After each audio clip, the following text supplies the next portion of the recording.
आप सब इस बात से वाकिफ हैं, हमने यहाँ पर सीरीज स्टार्ट की हुई है डिवाइन विजडम, यानी इलाही हिकमत, इलाही दानिश। आज का जो सरमन होगा विजडम एंड स्टेचर, बड़ी खूबसूरत तालीम आज सुबह आप तक पहुँचाने को हूँ और मेरी ईमान है इस कलाम की वजह से हम बड़ी बरकत हासिल करेंगे। मेरे साथ हवाला निकालिए खुदावंद के कलाम में से, खुदावंद के कलाम में से लूका की जिल्द 2 बाब उसकी 42 आयत खुदावंद के कलाम में से।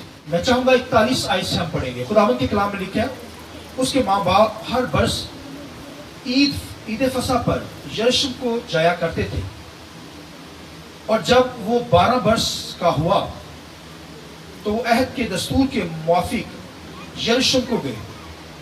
43 आए। जब वो उन दिनों को पूरा करके लौटे तो वो लड़का यीशु यरूशलेम में रह गया और उसके माँ बाप को खबर ना हुई, मगर ये समझ करके वो काफिला में है